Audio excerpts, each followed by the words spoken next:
Welcome back to TechQuest Today. Our next guest comes to us from Holy Spirit Health Systems over in Camp Hill, Pennsylvania. Edith Dees, the CIO. And Edith, welcome to TechQuest Today. Thank you, Kelly. And tell us a little bit about Holy Spirit Health Systems, Edith. Well, we're a community care hospital. We have one acute care hospital. We have primary care physician sites. We have a large behavioral component. We have state-of-the-art imaging technology, state-of-the-art information technology. We're in the final phase of an $18 million clinical information installation. So we're pretty proud of what we're doing and the programs we have underway and plan for the future. So Chief Information Officer, so you're the technology person over at the hospital? I am. Computers and phones. Oh, yep. Great. Tell us a little bit about your interest in on the health information side of the world of technology.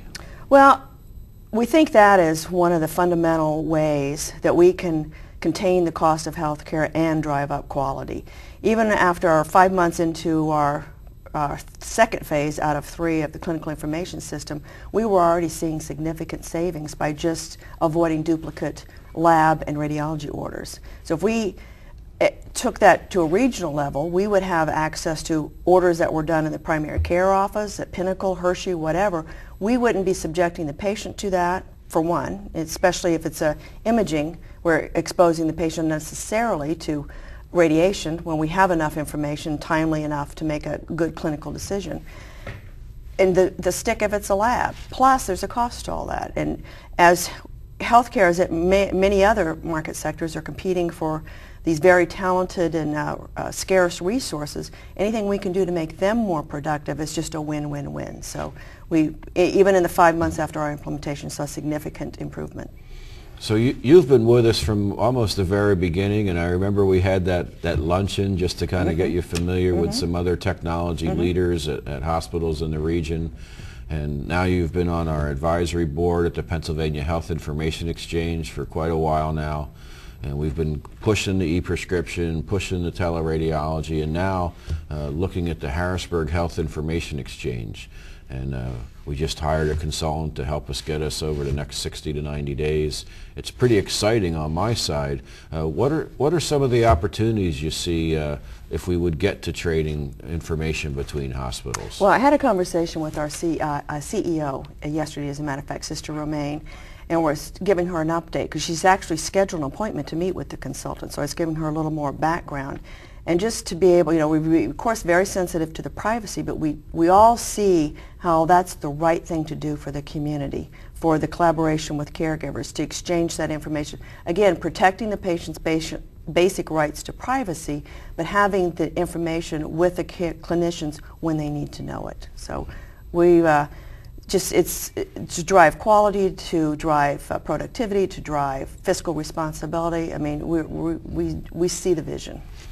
No, I just was mentioned earlier with Kent Whiting from Capital Blue Cross about that effort to get all that information that's out there on a patient right to the emergency room doctor and nurse team so that they can actually really increase the patient safety efforts of their prescription history, medical history, their allergies, drug interactions. You know, where do you see some of that happening, and what are some other things that would help the emergency room physician? Well, certainly the most recent diagnostics. The patient medication profile is a challenge for everybody. To really have safety and knowing that you're prescribing the right protocol for a patient, you need to know everything. You need to know the over-the-counter drugs, the herbal supplements. You need to know everything. The patients, it's even a challenge for some of our providers to distinguish pills and medications names. They're very similar, but can be very different therapeutically. To be able to have that in legible, real-time presentation is invaluable. I mean, so many of the drugs in most clinical information systems, not just ours, will check the allergies to the component level in the compound of the medication. If that could be exchanged even beyond our walls, so we could get the full picture of what the patient brought in their pocketbook, what they have at home, and see what their last prescriptions, who prescribed it. I mean, it's invaluable to the proper treatment of that patient. A little red pill, a little blue pill, that's not enough.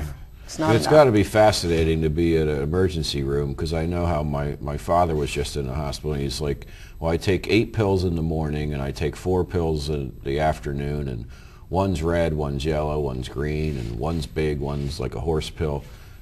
You know, I just see that that's the great opportunity here with health information Well, definitely. And if exchanges. you think about the scarce resources, again, in healthcare, it's my understanding now we have a whole team of med reconciliation nurses that's their job, trying to sort through that to know what meds the patients were on before they came to us. That process is on average 20 minutes. Think how much more productive we could make that highly educated, very specialized clinician if we could put them back at the bedside. Now, Edith, you've also done some technology enhancements at Holy Spirit over the last year, and I know you've been updating me, but tell us a little bit about these new technologies at Holy Spirit. Well, Holy Spirit is our understanding from the literature, is in the top 10% of hospitals in the country in adoption of computerized physician order entry. We see that it's the ultimate within a hospital system of how to drive safety and reduce costs and improve customer service and clinician productivity. What that is, classically, or the order processing function was communication from the physician to the ancillary to execute a given order and to generate the appropriate charge. Physician order entry pulls in for the physician. The physician, you may see him walk around with lots of little graphs and pamphlets and all that in their pockets are bulging with information. Physician desk reference is usually readily available when a physician sits down to do prescription. That is all automated now. The therapeutic calculations based on the patient's height, weight, body mass, gender, their lab values. Some medications are contraindicated if you have a lab value above or below certain levels. All that information is populated in our clinical information system. So when the physician sits down, that's not going through 30 pages of hard copy medical record and waiting for that record to be available, because all caregivers are working off that one document. When it's automated, it's as many PCs as you have is as many records as you have, and all that's pulling forward. We also have a connection to a third-party evidence-based expert to make sure when we're working with the patient to have the physician's course of treatment as well as the nursing's plan of care, that we're pulling the best and most current evidence from the world to make sure what we're doing is supported by evidence and to be the best that's available.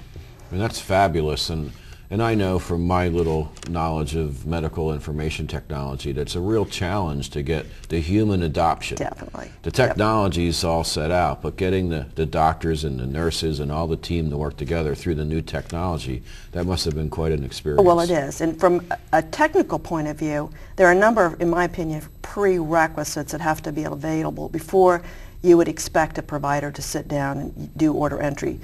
If you don't have the labs, then you're missing that. If you don't have the meds, then you're missing that. So you reduce that function that could be very powerful to the historic clerk function.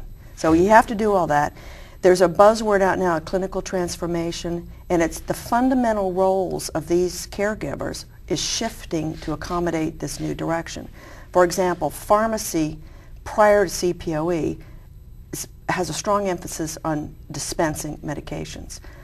With CPOE, when the physician orders it, you can already have the pills counted, packaged, the right ones selected, where the physicians and the pharmacists can become more clinical colleagues, more consultative, more that, you know, there's a new drug out that may have better, actually, benefits for this particular patient profile than the ones we've used historically. Maybe we should consider, I mean, it's more collegial than just the dispensing function. So communication is vastly improved. I mean, everybody is busy, and I know my handwriting. The longer I've gotten out of second grade, sometimes I can't read it most of the time. So you can imagine the pressure of caregivers to see X number of patients and X number of hours, and limited, you know, it's limited. That becomes more and more illegible over time, which makes it more and more scary over time. So if we can automate that where you can read it and it's available instantaneously, Holy Spirit using our technologies, everything's wireless. So when you enter the patient's information, it's available for